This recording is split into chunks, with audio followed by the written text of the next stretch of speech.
Welcome into our Thursday, May 19th edition of Sport Flash on the Sport Flash Media Network. I'm Joe Will, joined by my co-host Tyler.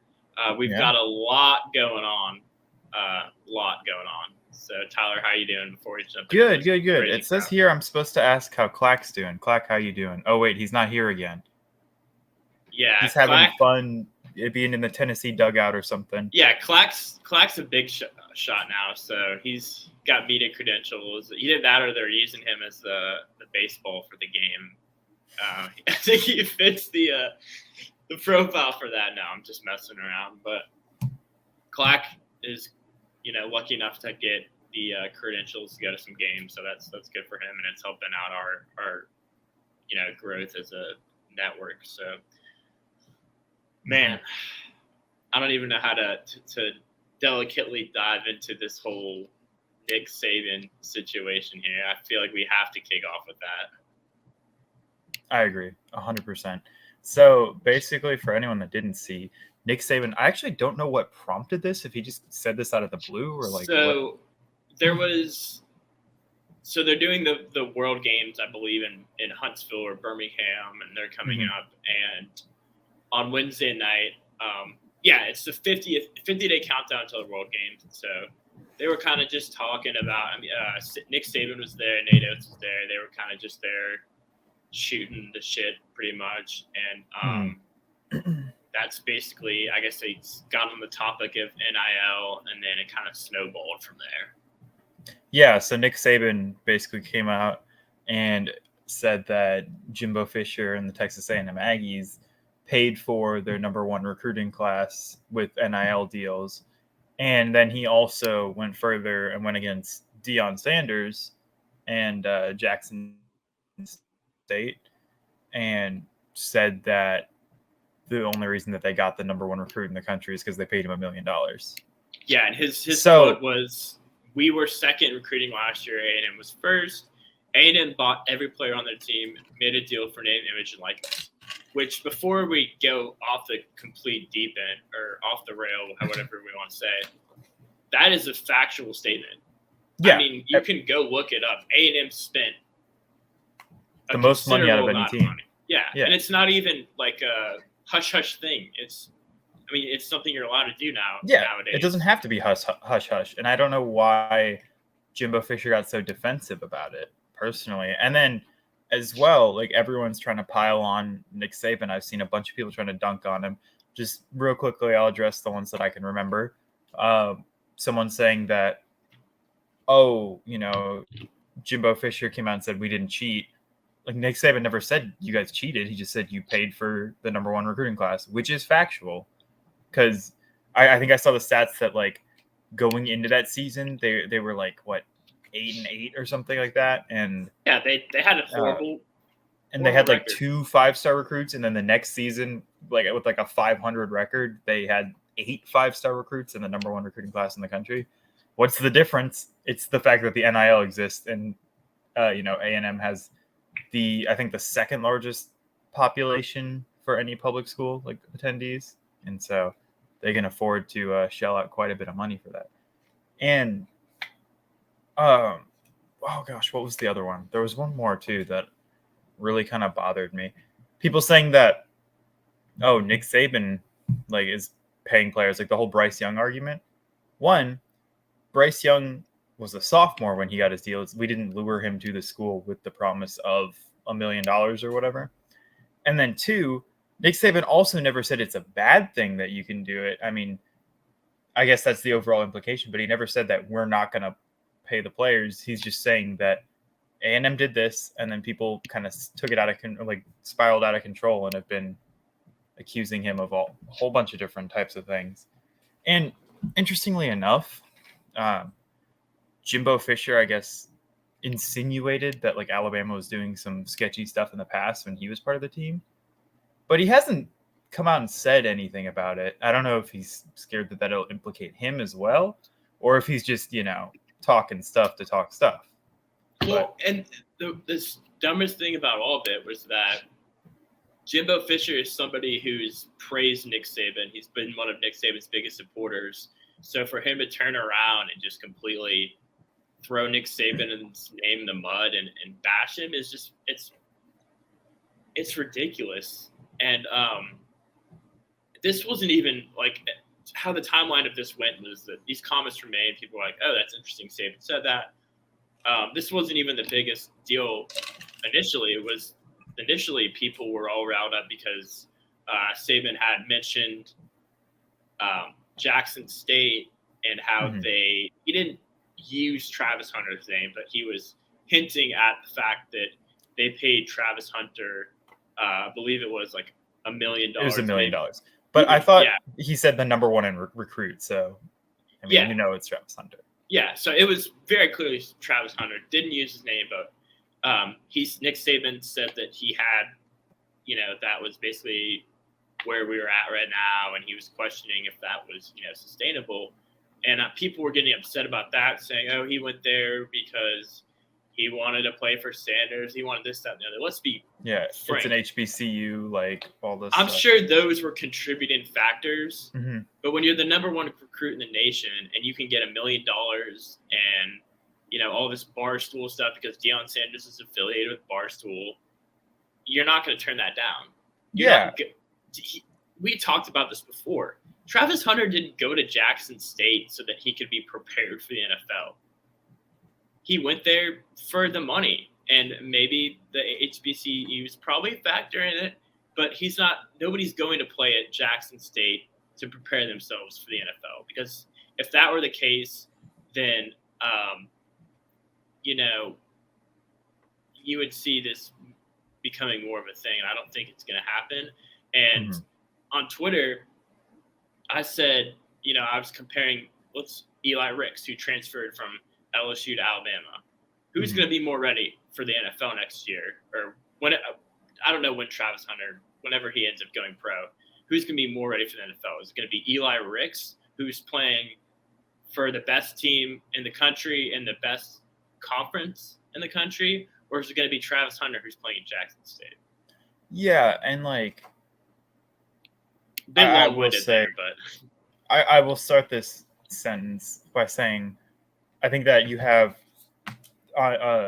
two prime examples of the NIL working well and the NIL working poorly, right?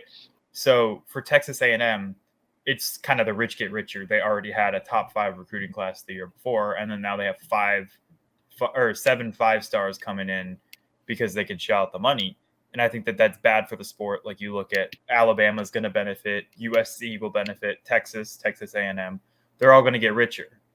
But I actually do think that while it's factual that he went to Jackson State for the $1 million or whatever that was offered, I think that that's an example of the NIL working in a good way. Right? Like, it allowed a school that normally wouldn't get a top recruit like that to get someone to come in and really bolster their program. And I'm all for that, all for more parity. But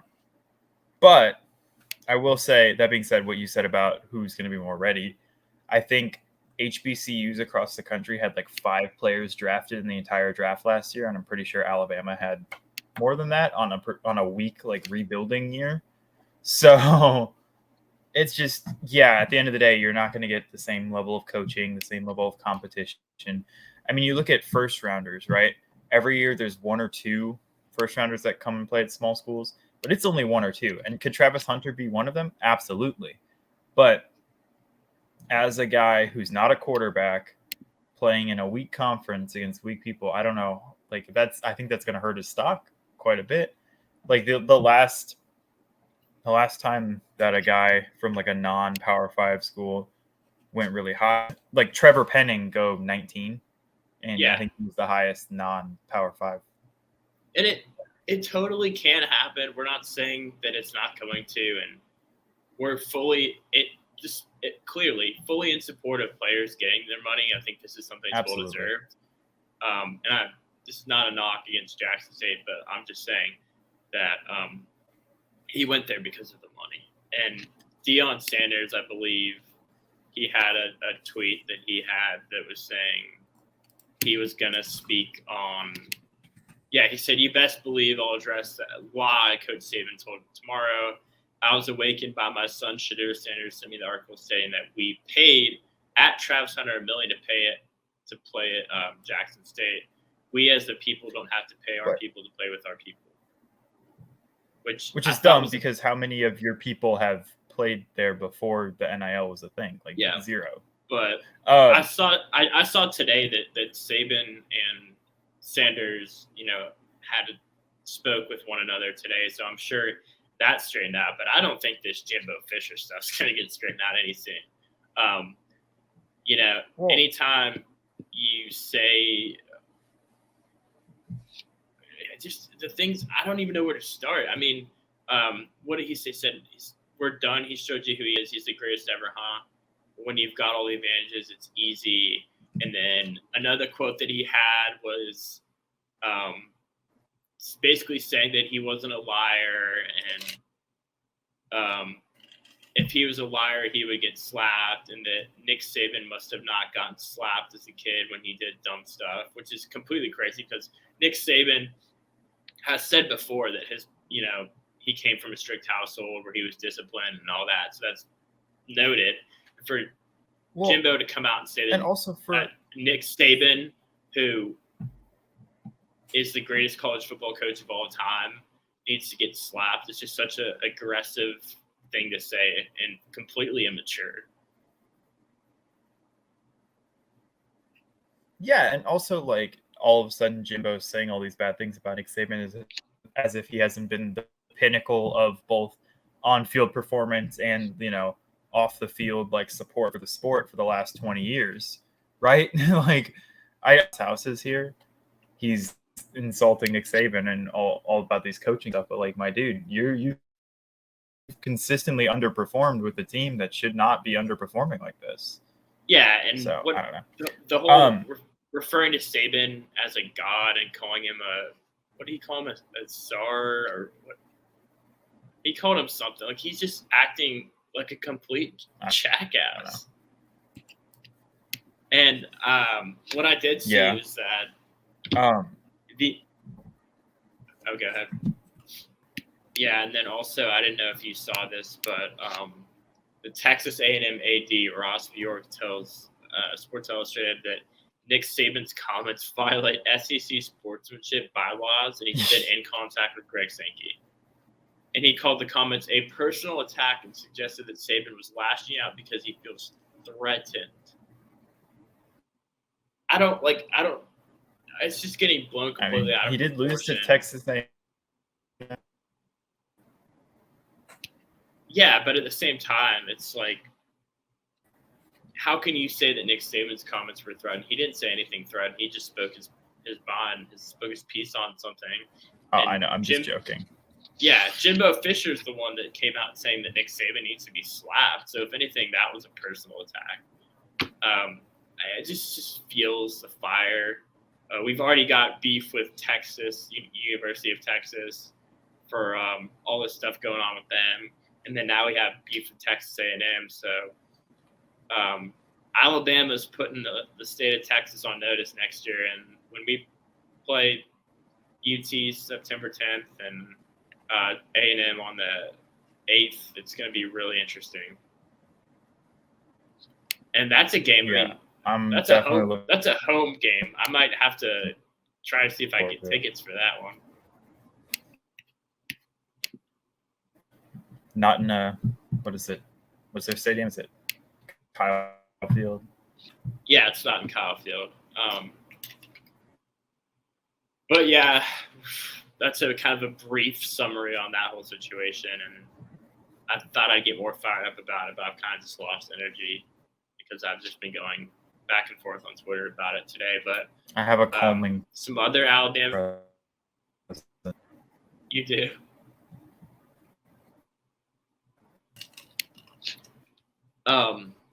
Another Alabama news thing that went on today that kind of fell by the wayside was that Alabama women's gymnastics coach Dana Duckworth stepped down, which was a bit of a surprise because she's been here for a while and has a reputation for being successful. And I'm trying to find so the thing was the exact press conference was Dana Duckworth's been elected to step down as head coach following her 8th season at the helm. Duckworth said it's been an absolute honor to compete for, recruit, and coach so many amazing women who have been a part of the Alabama gymnastics family. I cherish the relationships being made by a part of this program and our alumni sisterhood. The experiences we shared will stay with me for the rest of my life. This decision was not an easy one, as I am forever grateful for our student athletes, their families, my staff, and fellow coaches. The University of Alabama is a special place, and I care deeply about the gymnastics program. But after 27 years of the involvement, I've decided to step down and focus on my family for now. I have all the confidence in the world in this team and wish nothing but great things for their future. So definitely a powerful statement there, and props for her to just be able to step away on her own terms. Hopefully everything is okay with her family, and wish her the best. And it's not common that coaches can get the chance to step away on their own terms and can spend time with their family. So best of luck to her. And I guess the search continues, or not continues, but the search starts up. Yeah, will start up to replace her. And she's not going to be somebody who will be easy to replace, but I'm sure Greg Byrne and company will find somebody who can come in and immediately pick up right where she left off. That is one thing I like about Greg Byrne is I'm relatively confident anytime he's looking for a coach. He always does a pretty good job. I will say on the flip side, I think he might be a little too loyal to certain coaches. Once he has his people, he will fight to the death for them. Brad Bohannon? Yeah. But 27 years is a long time. She was an assistant coach for 14 and then took over as head coach in 2014. So, and it's not often, like you said, that they have kind of an amicable breakup where both sides are pretty happy. Alabama didn't, win a national championship or anything, but it's not like they were bad. They were pretty good this year. Didn't they finish second or third in the SEC? So. Yeah, they were always in the conversation and always had, some of the top gymnasts really in the country. So let's see. What else do you want to talk about before we Jordan Addison. It's true. You did scream from the rooftops that he was not going to Alabama. And as of the time of us preparing for this show and starting the show, the team that he's going to commit to changed. So I guess the situation's still not 100% settled. But originally it was reported he's going to go to Texas. Now it's reported that he's, barring a last-second change, is going to go to USC, which I would prefer because Texas is getting pretty dang scary over there. So, but USC, it makes sense. You said it from the beginning. But he's childhood friends with Caleb Williams. And Lincoln Riley can definitely make players shine. There's quite a few. And you're playing in the worst conference too, so. Yeah, and there's quite a few players or wide receivers, especially that have kind of flourished under Lincoln Riley. You have Hollywood Brown, you have CeeDee Lamb. So I think that's a great fit, and he won, the best receiver in the country with Kenny Pickett, and Kenny Pickett was the only first-round quarterback this year, but I think Caleb Williams is probably going to turn out to be a better quarterback than Kenny Pickett. So that's going to be huge for USC. Yeah, this is one of the rare occurrences where I say something on Twitter and I'm actually right, and it doesn't come back to bite me in the butt. I had a lot of people say that they had a screenshot of that and saved that tweet, and even I know personally when that video came out or I don't know if it was video or Instagram story of Bryce Young working out with Addison. I was like, holy crap. I can't delete this because I'll look bad and people already have a screenshot, so I'll just keep it up. But I stuck to my guns, and I remember when that video came out, my thought process was oh, Bryce is from California, Jordan, they're just working out together because they happen to be there. And I'm glad I was right about that. And I'm also glad he didn't go to Texas because they have arguably the best running back in the country already. So giving them arguably one of the best receivers when we play them is not something that I would look forward to. But at the same time, you can't be scared to play anybody for Alabama. I still feel like we have a pretty solid bunch. But I think going to USC with that program and having Caleb Williams and all that they have going on there makes a lot more sense than going to Texas, where Quinn Ewers could be a great quarterback, but he transferred from Ohio State. Like, you don't know how good he's going to be this year. Yeah. And I think Caleb Williams, it's safe to say that although he had a small sample size of success last year, like we talked about, he has shown that he can be a pretty solid quarterback. So Addison, props to him for going out west, and he gets to tear up those not great Pac-12 defenses. Hey, Washington has very solid corners. Okay, they do, but the rest of their defense always seems to be horrible, which is such a weird. Other than like Vita Vea for a couple of years ago, but you're right though. Like Kyler Gordon, Trent McDuffie. I'm blanking on the Cardinals. Byron Murphy. Mm-hmm. There's somebody else. Like they always do have great corners, but USC, Oregon. I guess Oregon. I mean the conference is not great. We can agree on that for sure. Yeah. So a couple of like random thoughts popped in my head while you were talking, and I just kind of wanted to bring them up to you. One thing that, we're talking about being scared of potentially Texas. One thing that I don't think anyone's talking about besides fans of the team themselves is Georgia. I don't think anyone's really scared of Georgia this year. And like, they might be pretty good, but in my mind, like, 80% of their starters that played a good role in them winning were seniors, and they went to the draft, right? Like they lost Nakobe Dean. They lost, Trayvon Walker. They lost Jordan Davis, Devontae Wyatt, Quay Walker. They lost Lewis Seen, new Viking. Shout out Lewis Seen. They lost George Pickens. So like, they lost James Cook and what's his name? Jermaine Burton transferred to Alabama. So they got Eric Gilbert from LSU. But other than that, they lost a bunch of people. And so I don't know. I just don't think they're going to be nearly as dominant. Do they have Eric Gilbert and Darnell Washington? And you're forgetting Brock Bowers, who's arguably the best of the three. I knew about Brock Bowers, who was the best tight end in the country last year. Mm-hmm. And I knew they had Darnell Washington, but I forgot they got Eric Gilbert. I'm pretty sure Gilbert and Washington were like the top two tight ends in not last year's class, but the year prior. Well, when you have a quarterback that only throws to tight ends, it makes sense to have three good ones. Personally, I think Georgia will be better than they were last year. No, how do you be better than a national championship? Okay. Offensively, I think they'll be better.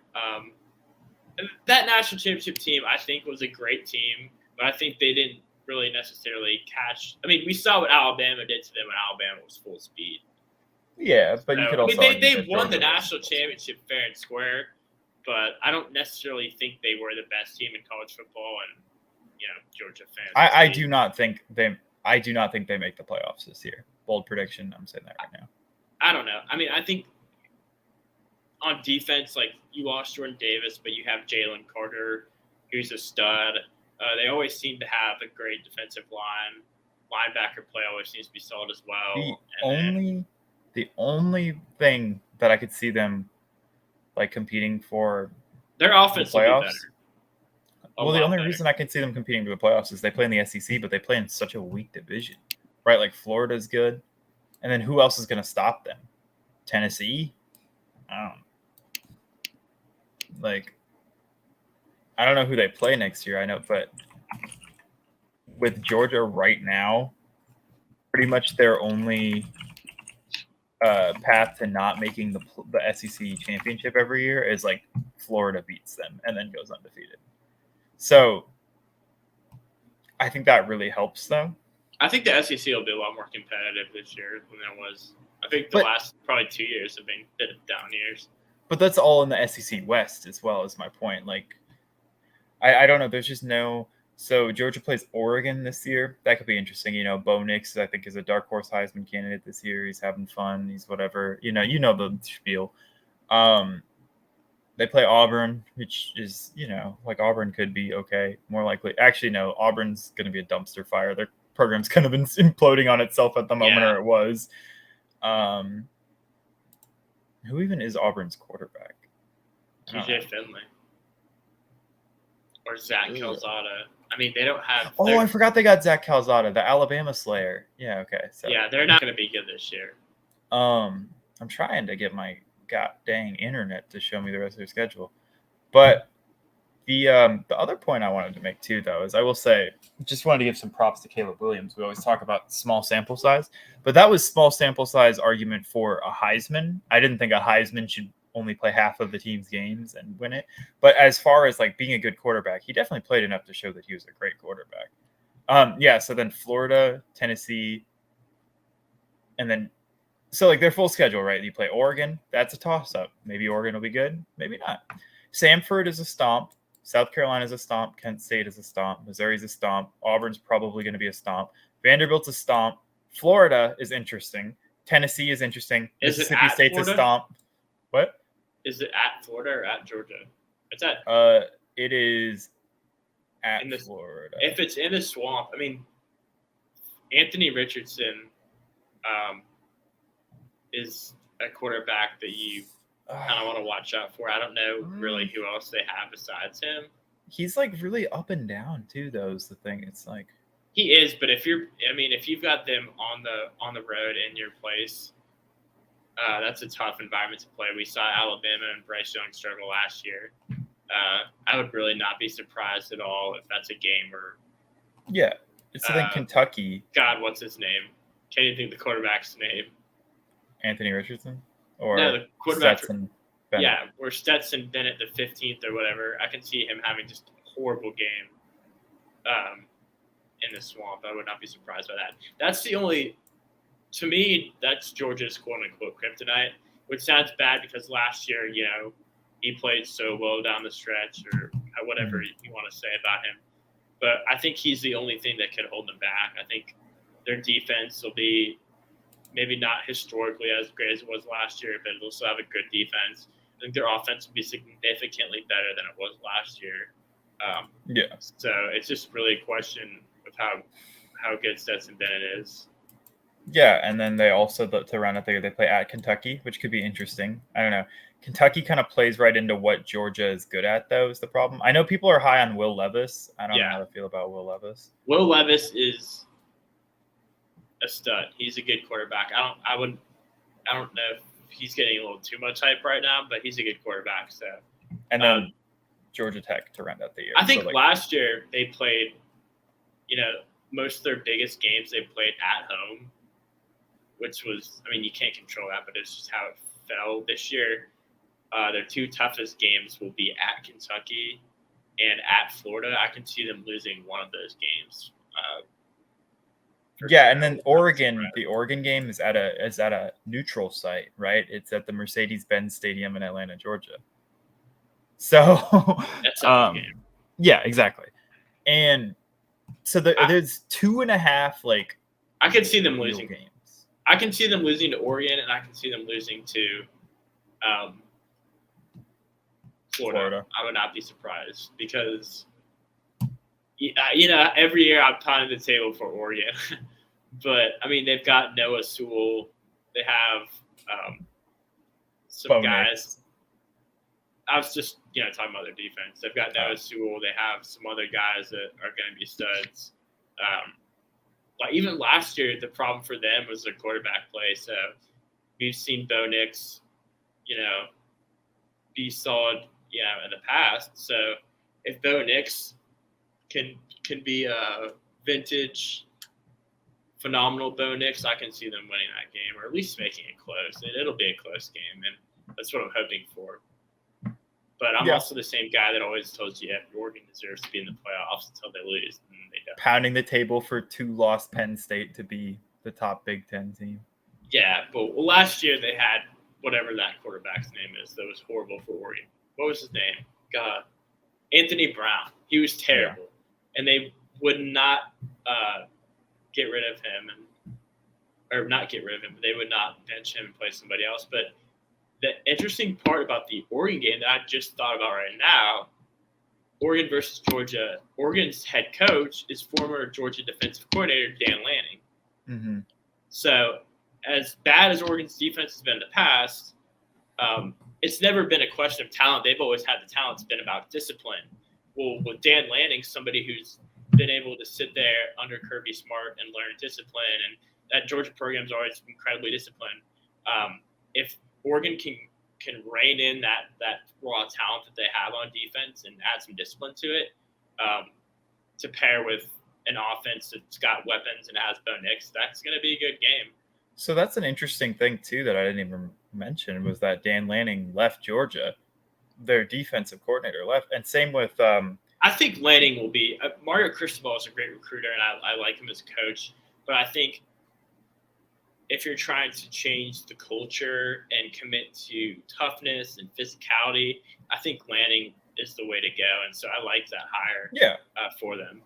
Well, I was just talking about from Georgia's perspective. I think that's going to lead to a little regression. And that's in the same vein that I think that Clemson's not going to be as dominant as they've been in the recent couple of years, because they were a really good defensive team. And now Brent Venables, who personally I don't think is going to be a great head coach, is now, gone. And so we'll have to see Clemson without that. I think that's Clemson. Yeah, that's the big thing about Georgia and Clemson, right? Is they've been consistently good for the past couple of years, but they haven't really had to go through the whole replacing their coordinators every year like Alabama Alabama does. I don't know why specifically Alabama. It seems Alabama doesn't have to do that. Yeah, and it's because their coordinators were not great. I mean, Pete Golding, to his credit, was actually pretty decent. I think that people give him a hard time because they think of Pete Golding from 2 years ago. I'm one of those people. He's not that guy anymore. He's improved. He's having fun. I wouldn't be surprised if he was a dark horse Heisman candidate this year. Sorry. Yeah, except Bill O'Brien was really bad, and that is why he did not leave. He was really bad, and I still don't think Pete Golding's all that great. But continuity, I think, is undervalued. Yeah, that's true. Coaching, and as bad as those guys were, having a young quarterback like Bryce Young, have another year under the same offensive coordinator, and the same goes for the defense. Having a young defense full of talent get their defensive coordinator back, I think is undervalued, and I think it's going to be something that we end up talking about late in the season, and it's basically as to why they're both sides of the ball are having the success that they are. I'm really excited for a bunch of coaches' new first year at their new spot, right? It seemed like there was quite a few major coaching moves. With Dan Lanning, that's going to be interesting. I mean, Lincoln Riley jumping ship from Oklahoma to USC could be pretty interesting. USC is kind of consistently underperformed. They get all this hype USC's back. We're back in the golden age of football, blah, blah, blah. And then they are bad again. Jackson Dart couldn't carry them last year to a good record. He's now at Ole Miss, which is a pretty good pairing in my opinion. Brett Venables 2.0. Yeah. Brett Venables, I think, is going to not do great at Oklahoma. I'm just not a big fan of – I guess it probably works better at the college level, but, defense-first coaches I don't think is the way to go. Kirby Smart and all them showed that it could happen at a college level successfully. And maybe my mind is just thinking of NFL. But you're a defense guy that went to – granted, the best – of the worst, right? The Big 12 was probably the worst defensive conference. Oklahoma was probably the best of those teams, but I think it's going to be harder than when you're at Clemson stifling other ACC teams. And so, yeah, I'm pretty excited to see how that all turns out. Yeah, I mean, you got Brian Kelly at LSU. Yeah, I forgot about Brian Kelly and his Southern accent. Yeah, his fake Southern accent. And then you've got, I guess the flip side of that would be Marcus Freeman taking over at Notre Dame. So that'll be interesting. Specifically, I think the Brian Kelly thing is one to keep an eye on because they're in our conference. He's a coach that's had a lot of success overall in his career. One of the bigger coaching names in all of college football is in our conference. So that's, definitely something to watch and pay attention to. I'm ready for college football already. It's really not even that far away if you think about it. I mean, I'm not one of those people that's like sitting there on their calendar, like checking off the days, but college football, like nothing beats college football season. That time of year is like almost magical to me. Yeah, I'm super excited. But I think we should end the show with something that's happening right now. Let's talk about basketball a little bit. You know, we got some NBA playoffs. Yeah, I'm a big NBA guy. I mean, tonight is game 2 between Celtics and Miami. Celtics playing at Miami. Miami won 118-107.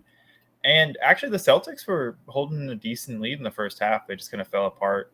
And unfortunately for the Celtics, I think that their season's kind of fallen apart right before their eyes. A bunch of their players either got hurt or tested positive for COVID. And they're going to miss a couple of games. Al Horford, who's been arguably the most important piece on their team in the playoffs, missed game 1, is questionable for game 2.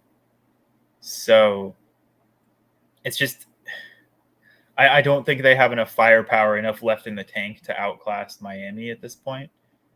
But that being said, with the way they started the season, even if they lose, in the Eastern Conference Finals, this is an incredible run for Ime Udoka's first season as head coach. They were like flat out bad at the beginning of the season, but then after his system finally clicked, they became, I think, the best defensive team in the league in the second half. Super impressive what he's been able to do.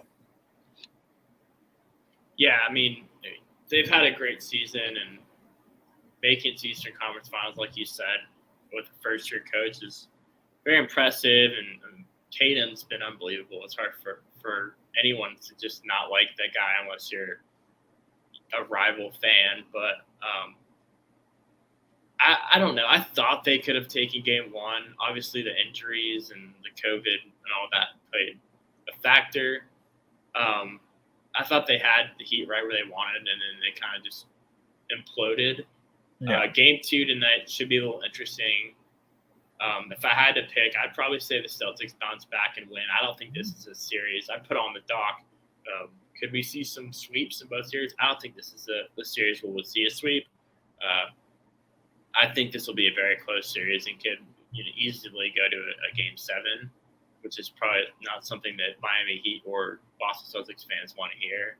But I think the Celtics bounce back and they take game 2 tonight with Horford playing will be huge for them. And then other series, the Warriors won the first game against the Mavs, basically blew them out, came up with a formula that quote-unquote shut Luka down. I mean, he still had some points, but he wasn't doing the things that were – He only had like 20, I think. Yeah. He had like 6 field goals and he was 7 turnovers or something. I think that series is the one where you could see like a 4-0 sweep or maybe Mavs still one game. But I think the series to keep an eye on is the Eastern Conference Finals. I'm not going to say that it's a lock to have Golden State represent the West, but I think that the chances of that happening are pretty likely considering how they dismantled the Mavs. And we talked about it on Monday. We said that which Golden State team are we going to see? Are they going to sleepwalk through this series like they did in the last series with Memphis and spot them a couple games? Or are they going to wake up and play the same Warriors basketball that we've seen? Lead them to be successful over like the last decade. And we saw them come out and blow the doors off of Dallas. Yeah, well, I am just saying someone did say that the Warriors are going to sweep the Mavericks. But it's only one game in. And you said Did I say that? No, I said it. Oh. Last show. I told you bring out the brooms. It's going to be a sweep. But I think and then I also easily said I'm just happen. kidding. It's going to be 4-1. That's still my prediction. I think the Mavericks are going to take a game. As far as the Celtics Heat, I'm sticking with my Heat in 6 prediction. I don't think it's going to be a sweep. And I just think it's, you can have sweeps, but at this point, there's 4 teams left. They're the 4 best teams. It's really hard to sweep in the first round, let alone once you're playing against the two, once you're the 2 best teams left in the conference. So that being said, you said something about, are the Warriors going to spot them some games like they did in Memphis? And the answer is no, not yet. But you have to remember, in Memphis, they didn't spot them the games until it was like a 3-1 series, right? Or a 2-0 lead. So I think the spotting in the games comes once they get a little complacent with a series lead, right? They try really hard first couple of games, take a lead, and then they maybe take a game off. And I think that's why it's going to be a 4-1 series. But I'm very confident in my Golden State Warriors. So who do you have winning tonight? You think the Celtics take a game tonight? No, I think in Miami. I think so you think it goes? Miami wins both home games and Boston wins their both home games. I'll go Miami twice, Boston, Miami, Boston, Miami. Okay. Miami will win the first 2, and then they'll trade games. I actually think that Boston wins tonight, and then they win both their games, but then Miami comes back 3-1. Yeah. Ooh, that's spicy. It is spicy, but. And then, So some quick baseball news, because I was talking to you about it before the show, but the Cardinals on Saturday, my St. Louis Cardinals, I'll just bring it up because I'm a fan of the team, obviously. They've been getting rocked recently. They lost 11-4 yesterday. But what takes the sting off of that is they announced that they're calling up their top 2 prospects in Matthew Liberatore. I don't know if it's Liberatore or Liberatore, but I guess so. We'll find out on Saturday. And Nolan Gorman, who's going to start at second base. So I'm super excited.